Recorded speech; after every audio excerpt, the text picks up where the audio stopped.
Hi friends, this is Dr. Rani again and you're watching my channel Wellness with Dr. Rani।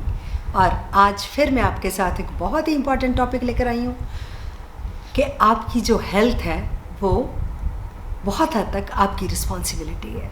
जी हाँ, जैसे हम बाकी चीज़ों का ख्याल रखते हैं, हमारे घर में गहने हैं, हमारे पास पैसे हैं, हमारा कोई प्लॉट है, हमारा कोई घर है, फ्लैट है, तो हम किसी और की ड्यूटी नहीं लगाते कि इसका ख्याल रखो। हम अपनी चीज़ की संभाल खुद करते हैं। आपकी महंगी गाड़ी है, महंगा फ़ोन है, हम कैसे संभाल के रखते हैं। मेरे फ़ोन पे कोई खरोंच नहीं आनी चाहिए, मेरी गाड़ी पे कोई खरोंच नहीं आनी चाहिए। लेकिन जब हेल्थ की बारी आती है तो हम ये सोच कर चलते हैं कि मैं अपनी हेल्थ के साथ जो मर्ज़ी कर लूँ, बाद में रिस्पॉन्सिबिलिटी डॉक्टर्स की है कि वो सही करें। और जब आपको अपनी हेल्थ जो ख़राब करते हो उसके लिए डॉक्टर्स के पास जाकर सही करवाने के लिए पैसे खर्चने पड़ते हैं, तो फिर हम बहुत हद तक कई बार डॉक्टर्स को भी ब्लेम करते हैं कि उन्होंने इतने पैसे ले लिए इतना। लेकिन खराबी तो आप करके लेकर गए ना। जो बीमारियां तो ऐसी हैं जिनमें आपका रोल नहीं है, वैसे बाई चांस किसी को हो जाती हैं, वो तो मैं मानती हूँ। लेकिन जो ऐसी बातें हैं जो हम खुद अपनी आदतों से, अपनी थॉट प्रोसेस से अपनी तरफ खींचते हैं, उनको तो हम अवॉइड कर सकते हैं ना। तो आज मैं आपको यही समझाने जा रही हूँ कि your health is your responsibility. Health से आप क्या लेते हो? आपको क्या लगता है कि एक फ़िज़िकल हेल्थ की बात करेंगे कि मेरा सब कुछ ठीक चल रहा है तो वो आपकी हेल्थ की डेफिनेशन हो गई? नहीं, ये जो हेल्थ है ये एक अम्ब्रेला है, इसकी आगे ब्रांचेस हैं बहुत सारी। उसके अंडर मेन जो हम बोलते हैं वो 5 आती हैं हेल्थ की ब्रांचेस। सबसे पहले आपकी फ़िज़िकल हेल्थ आती है, फिर आपकी मेंटल हेल्थ आती है, फिर आपकी सोशल हेल्थ आती है, आपकी इमोशनल हेल्थ आती है, एंड लास्ट में आपकी स्पिरिचुअल हेल्थ आती है। 5 हेल्थ्स हैं जो कि टोटली इंटर रिलेटेड हैं। उनमें से अगर एक भी हेल्थ आपकी ख़राब होगी तो बाकी सारों पे उसका इफ़ेक्ट आएगा और आपको ओवरऑल वेलबींग की फीलिंग नहीं आएगी। सो हमने क्या करना है, हमने इन 5 को समझना है और 5 को इम्पोर्टेंस देनी है और 5 को हमने सही कैसे रखना है ये हमने जानना है। तो here I am going to tell you कि आपने क्या करना है। सबसे पहले तो नेचुरली बीइंग अ डॉक्टर मैं आपको फ़िज़िकल हेल्थ की बात करूँगी। फ़िज़िकल हेल्थ को मेंटेन करने का क्या तरीका है? मैं हमेशा बोलती हूँ कि right foods at the right time, right quantity and physical exercise. अगर हम अपना लाइफस्टाइल सही रखते हैं, जो हमारा पुराना योग में सिखाते थे, बैलेंस इन एवरीथिंग, अगर हम सही खाना खाते हैं और एक्सरसाइज करते हैं तो हम इतनी बीमारियों से जो फिज़िकली हमें होती हैं उनसे बच सकते हैं। मैंने अपनी जो लाइफस्टाइल डिजीज़ वाली वीडियो उसके बारे में उसमें भी बताया है, और भी वीडियोस में मैं बात करती रहती हूँ कि आपकी ओबेसिटी, आपका वेट गेन, आपकी आर्थराइटिस, आपकी हार्ट प्रॉब्लम्स, आपके जो बोलो कि एंग्जाइटी, आपका डिप्रेशन, आपकी बहुत सारी बातें हैं जो आपकी फ़िज़िकल हेल्थ पे डिपेंड करती हैं। अगर आप अपना खाना पीना सही रख रहे हो और एक्सरसाइज रेगुलरली कर रहे हो, just part of your life, तो आप ये बहुत सारी बीमारियां हैं, इनकी लिस्ट मैंने बहुत बार गिनाई हुई है, आपको किसी ना किसी वीडियो में ज़रूर मिल जाएगी, क्योंकि मैं आप बहुत लंबी वीडियो नहीं बनाना चाहती, आप बोर भी तो हो जाते होगे ना। तो अगर आप इन 2 चीज़ों का ख्याल रखोगे कि मैंने एक्सरसाइज ज़रूर करनी है, कोई ऐसा एज नहीं है जिसमें हम एक्सरसाइज नहीं कर सकते, कोई ऐसी बीमारी है जिसमें बीमारी नहीं है जिसमें आपको डॉक्टर्स ये सलाह नहीं देते कि आप एक्सरसाइज बंद कर दो, है ना।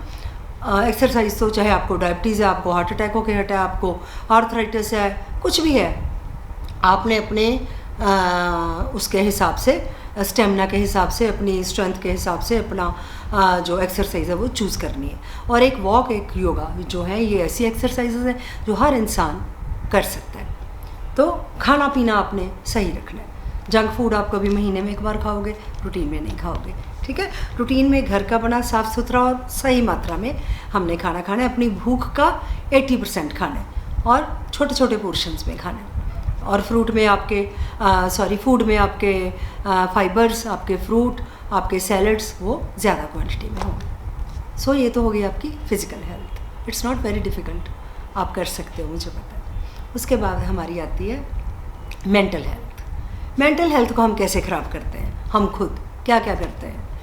इतना स्ट्रेस लेते हैं हर बात का, थोड़ी सी बात होती है, चाहे ऑफिस में हो गया, घर में कुछ हो गया, हम एंक्शस हो जाते हैं, हम डिप्रेशन में चले जाते हैं, हमें इंसोम्निया हो जाता है, हमें लगता है कि बस अब तो सब कुछ ख़त्म हो गया, हम लगता है कि रैट रेस में हम पीछे ना रह जाएं, तो हर बात का स्ट्रेस लेते हैं। पैसे की कमी हो गई, शादी करनी है, बच्चों की पढ़ाई के खर्चे हैं, ये है वो है, कितना कुछ होता है जो हमें स्ट्रेस देता है। तो आपने सिचुएशन को हैंडल करने की प्रैक्टिस करनी है। कोई भी जो सिचुएशन है वो स्ट्रेस से कभी सही नहीं होती, उसके लिए आपको एफर्ट करना पड़ेगा, आपको टेक्निक्स सीखनी पड़ेंगी, आपको अपने माइंड को रिलैक्स करने के लिए फिज़िकल एक्सरसाइज मस्ट, उससे आपके एंडोर्फिन्स रिलीज़ होंगे, आपका माइंड रिलैक्स होगा, आपकी नींद प्रॉपर आनी चाहिए, आपने 8 घंटे की नींद पूरी करनी है, और जो भी आपकी प्रॉब्लम है उसका आपने बैठकर सॉल्यूशन निकालना है।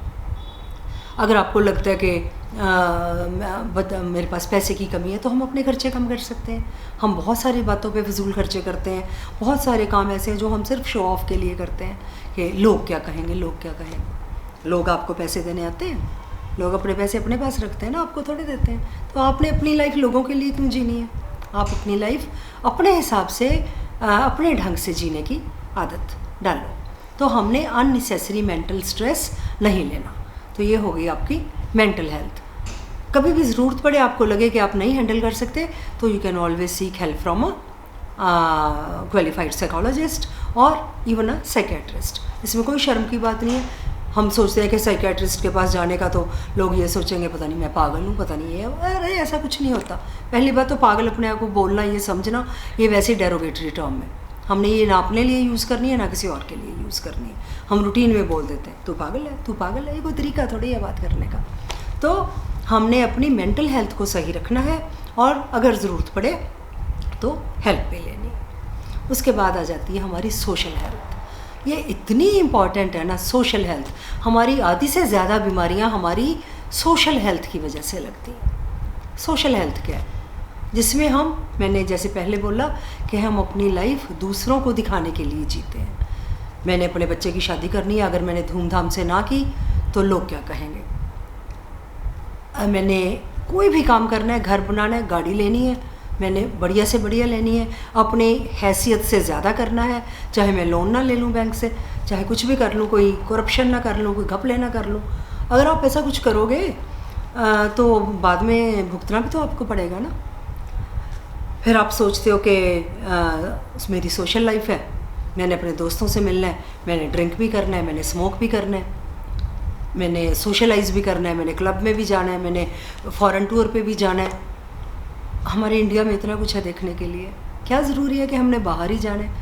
हम आउट ऑफ द वे जाकर अपने एक्सपेंसेस को बढ़ाते हैं, फिर उन एक्सपेंसेस को पूरा नहीं कर पाते, फिर हम कहीं ना कहीं से ढूंढते हैं कि मैं ऐसा क्या करूं कि मेरे पास और पैसे आ जाएं।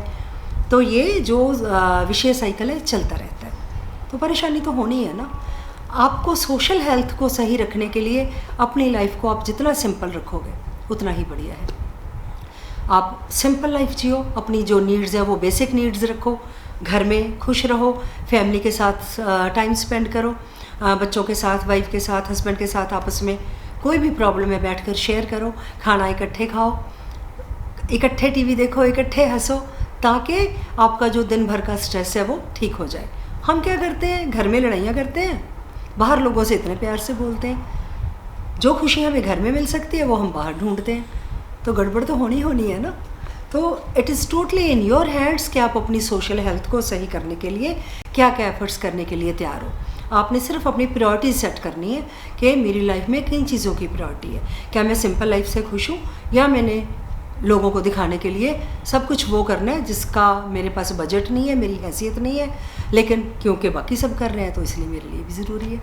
तो काइंडली ऐसा कुछ नहीं करना। अगर आप ये सारी बातें करोगे तो आपकी जो सोशल हेल्थ है वो भी बहुत बढ़िया रहेगी। नंबर 4 पे आती है आपकी इमोशनल हेल्थ। इमोशनल हेल्थ में क्या आता है? इमोशनल हेल्थ, इमोशनल कोशेंट हमारी पर्सनैलिटी का एक बहुत बड़ा पार्ट है। अगर हमारा इमोशनल कोशेंट नहीं है ना, तो मैं अगर कहूँ ना कि फिर हम ह्यूमन बीइंग ही नहीं है, हम इंसान ही नहीं है। इमोशनल कोशेंट मीन्स कि हमारे अंदर दूसरों के लिए फीलिंग्स होनी चाहिए। अगर किसी को तकलीफ़ है, अगर किसी को ज़रूरत है, अगर हम उसके काम नहीं आ सकेंगे, अगर हम कहेंगे कि ये तो इसकी प्रॉब्लम है, मुझे क्या पड़ी है, अगर भगवान ने हमें ज़्यादा दिया है, मेरे पास नॉलेज है, मेरे पास पैसे हैं जो मैं शेयर कर सकती हूँ दूसरों के साथ, तो वाई नॉट। आपके पास जो है, feel blessed about that and always be ready to help others, जिनकी आप किसी भी तरह, ज़रूरी नहीं कैश से करनी है, इन काइंड भी हम हेल्प कर सकते हैं, ज़रूरत में किसी के काम आ सकते हैं, किसी को खाना खिला सकते हैं, किसी को अपने जो कपड़े हमने अलमारियों में, पेटियों में होड़ कर करके रखे हैं वो उनको बांट सकते हैं। तो इमोशनल हेल्थ को सही रखने का एक ही तरीका है कि हमारे अंदर कंपैशन होना चाहिए और हम हमेशा अपने आप को दूसरे की जगह रख कर सोचें कि अगर मेरे साथ ये सारा कुछ हो रहा होता तो मुझे कैसे फील होना था। आप कभी भी देखो, जब आपको तकलीफ़ आती है आपको पता चल जाता है कि कौन आपके अपने हैं, कौन आपके अपने नहीं हैं। तो बड़ा दुख लगता है जान करके जिनको हम अपना समझते थे उनमें से तो कोई भी काम नहीं आया। तो पहले ही हमें पता होना चाहिए कि हमें अपने जो कर्मा थ्योरी है कि जो हम किसी के लिए करेंगे तो वो हमें वापस मिलेगा। हम किसी का ख्याल रखेंगे तो कल को कोई हमारा भी ख्याल रखेगा, हम किसी के काम आएंगे तो कल को कोई हमारे भी काम आएगा। ये तो ऐसे ही सर्कल चलता रहता है। भगवान इस बात का ख्याल रखते हैं कि अगर हम अच्छे कर्म कर रहे हैं तो उनका फल हमें ज़रूर मिलता है। तो काइंडली हमने अपने अंदर एक दूसरों के लिए दया भावना, थोड़ी कंपैशन, थोड़ी उनकी फीलिंग्स का ख्याल, किसी को हम क्या बोलते हैं, किसी का दिल दुखाने से पहले क्या सोचते हैं, किसी को हार्श वर्ड्स यूज़ करते हैं, किसी के साथ लाउड बात करते हैं, तो वो हमने नहीं करना, ताकि हमारे जो अपने रिलेशंस हैं, घर में हमारे बच्चे हैं, वाइफ है, हस्बैंड है, हमारे एक्सटेंडेड फैमिली है, हमारे फ्रेंड्स हैं, उनके साथ हमारा जो इमोशनल बॉन्ड है वो स्ट्रॉन्ग रहे। तो ये हो गई हमारी इमोशनल हेल्थ। और लास्ट में आती है हमारी स्पिरिचुअल हेल्थ। स्पिरिचुअल हेल्थ को लेकर हमारे माइंड में जितने मिसकॉन्सेप्शंस हैं ना, वो तो मैं बता ही नहीं सकती। स्पिरिचुअल हेल्थ क्या होती है? जब हमें ये समझ आ जाती है कि इतना बड़ा यूनिवर्स है, उस यूनिवर्स में हमारी हैसियत क्या है, हम एक मिट्टी के कण से भी छोटे हैं, फिर हम सारी उम्र किस बात का अहंकार करते हैं? जो 5 मेन अहंकार गिनाए जाते हैं कि हमारे जो बुरे पॉइंट्स होते हैं, है ना, काम, क्रोध, लोभ, मोह, अहंकार, भर भर इतने कूट कूट के हमारे अंदर भरे होते हैं। हमारे पास कोई थोड़ी सी चीज़ आती है तो हम ऐसे अकड़ कर चलते हैं, मैं तो पता नहीं क्या हूँ, मैं बाकियों से अलग हूँ। तो फिर हमारी जब कोई चीज़ नहीं रहती, कोई बीमारी आ जाती है, कोई तकलीफ़ आ जाती है, फिर हम अपनी अकड़ का क्या करेंगे? स्पिरिचुअल हेल्थ, हम कहते हैं कि हम गुरुद्वारे चले गए, मंदिर चले गए, माथा टेक दिया, जगराता करवा लिया, अखंड पाठ करवा लिया, कुछ भी रिलीजियस फंक्शन कर लिया तो मेरी स्पिरिचुअल हेल्थ ठीक रहेगी। मैं किसी डेरे पे चली गई, किसी बाबा जी के पीछे लग गई, कितने कितने फॉलोअर्स हैं, अब देखो कितने बाबे जेल में बैठे हैं, कितनी दुनिया उनके पीछे लगी हुई थी। क्या हमें स्पिरिचुअल हेल्थ को सही रखने के लिए किसी आउटसाइड फैक्टर की ज़रूरत है? क्या हमें किसी बाबे के पास जाने की ज़रूरत है? नहीं। स्पिरिचुअल हेल्थ का मतलब है कि हमें अपने अंदर देखने की ज़रूरत है। भगवान तो हमारे कण कण में समाये हैं, हम उनको कहाँ ढूंढते हैं? भगवान को रहने के लिए मंदिर चाहिए, रहने के लिए गुरुद्वारा चाहिए, हम उनके लिए इतने आलीशान गुरुद्वारे बनवाते हैं, मंदिर बनवाते हैं, करोड़ों रुपए खर्चते हैं। अगर हमें थोड़ी समझ हो तो वो करोड़ों रुपए हम हॉस्पिटल बनाने में भी खर्च सकते हैं, किसी अच्छे काम में भी लगा सकते हैं। भगवान को तो घरों की कमी नहीं है, ये तो हम सोचते हैं कि भगवान वहाँ रहते हैं, लेकिन भगवान तो आपके अंदर बैठे हैं। तो जब हमें इस बात की समझ आ जाएगी, रिलीजियस होना एक अलग चीज़ है और स्पिरिचुअल होना एक अलग चीज़ है। लेकिन हम इतने जजमेंटल हैं कि जो इंसान मंदिर नहीं जाता, जो इंसान पाठ नहीं करता, जो गुरुद्वारे बंद जाके मत्था नहीं टेकता, हम सोचते हैं कि ये इंसान तो वैसे बुरा है, इसके अंदर तो भगवान नहीं है। तो वो पता क्या बोलते हैं? वो पूछते हैं आप नास्तिक हो? ये नास्तिक आस्तिक कहाँ से आ गया? नास्तिक होते जो भगवान में बिलीव नहीं करता, सुपर नेचुरल पावर में बिलीव नहीं करता। गुरुद्वारे जाना तो मुझे आस्तिक नहीं ना बना देगा, लेकिन उस सुपर पावर में बिलीव करना और हर वक्त उसको याद रखना और उसकी रज़ा में रहना, और जो बातें हमें हमारी धर्म की किताबें सिखाती हैं, अगर हम उनमें से एक लाइन भी फॉलो कर लेना तो हमें कहीं गुरुद्वारा मंदिर जाने की कभी ज़रूरत ही नहीं पड़ेगी। क्योंकि उस हमारी किताबों में हमें इतना कुछ सिखा गए हैं, चाहे वो हमारी भगवत गीता है, चाहे हमारा गुरु ग्रंथ साहिब है, उसमें हमें इतना कुछ सिखा के गए हैं कि अगर हम उसकी 4 लाइनें भी समझ लेंगे ना कि हमने दूसरों के काम आना है, अपनी मेहनत की कमाई खानी है, जो कुछ है हमारे पास वो सबके साथ शेयर करना है, सबकी इज़्ज़त करनी है, सबके साथ प्यार से बोलना है, तो हमारी लाइफ तो वैसे ईजी हो जाएगी, तो हमें और किसी चीज़ की ज़रूरत ही नहीं पड़ेगी। तो आपको अपनी स्पिरिचुअल हेल्थ को सही रखने के लिए आपने ये सारे एफर्ट्स करने हैं। मैंने आपको 5 हेल्थ्स के बारे में बता दिया, तो अब ये आप पे डिपेंड करता है कि आपको मेरी बातें कहाँ तक समझ आई हैं और क्या आपको सही लगी भी है कि नहीं लगी। अगर आपको लगता है कि मैंने कुछ गलत कहा है तो आप मुझे बता सकते हो, I don't mind at all. आप कमेंट्स में लिख सकते हो। You have every right to get back to me and you can tell me कि आपको कैसा लगा जो मैंने बातें की। आपको पता है मैं जो बोल रही हूँ मैं दिल से बोल रही हूँ, मैंने कोई तैयारी नहीं की थी, मैंने कुछ नहीं सोचा था। जो मैं खुद प्रैक्टिस करती हूँ वो बातें मैंने आपके साथ सारी शेयर की हैं। तो अगर हम अपनी लाइफ को इजी बनाना चाहते हैं, कंफर्टेबल बनाना चाहते हैं, हैप्पी रहना चाहते हैं, पीस ऑफ माइंड चाहते हैं, एट पीस होना चाहते हैं, घर में खुशी चाहते हैं, तो ये सारी बातें हमारे अपने हाथ में हैं। कल को हम कहेंगे कि मैंने अपनी health, mental health, physical health, emotional ख़राब की है, अब बाबा जी का फ़र्ज़ बनता है, अब डॉक्टर का फ़र्ज़ बनता है, अब डेरे वालों का फ़र्ज़ बनता है कि वो मेरी हेल्थ सही करें। वो अब पंडितों का फ़र्ज़ है, अब मुझे कोई कुंडली वाले बताएंगे, अब कोई एस्ट्रोलॉजर बताएगा, तो उनका काम थोड़ी है, उनके तो बिज़नेस हैं अपने अपने। आप उनके पास जाकर अपना टाइम, अपनी एनर्जी, अपने पैसे क्यों वेस्ट करते हो? सो आज से आपने ये सोच लेना है कि ये 5 हेल्थ्स आपकी एक मुट्ठी है। अगर ये 5 हेल्थ्स आपकी सही है तो ये स्ट्रॉन्ग है। अगर इनमें से एक भी अलग हो गया, बाकी चारों की मुट्ठी नहीं बनेगी, तो बाकी चारों भी अफेक्ट होंगे, तो उनमें भी वो शक्ति नहीं रहेगी। एक हेल्थ ख़राब होगी तो आपका टोटल सिस्टम है वो ख़राब हो जाएगा। सो काइंडली इस बात को फॉलो करो and please don't forget to like, share and subscribe to my channel wellness with doctor Rani and tell me कि और आपको कौन से टॉपिक्स चाहिए जिन पे हम बात कर सकते हैं। Till my next video, stay happy, stay blessed. Love you all. Take care. Bye bye.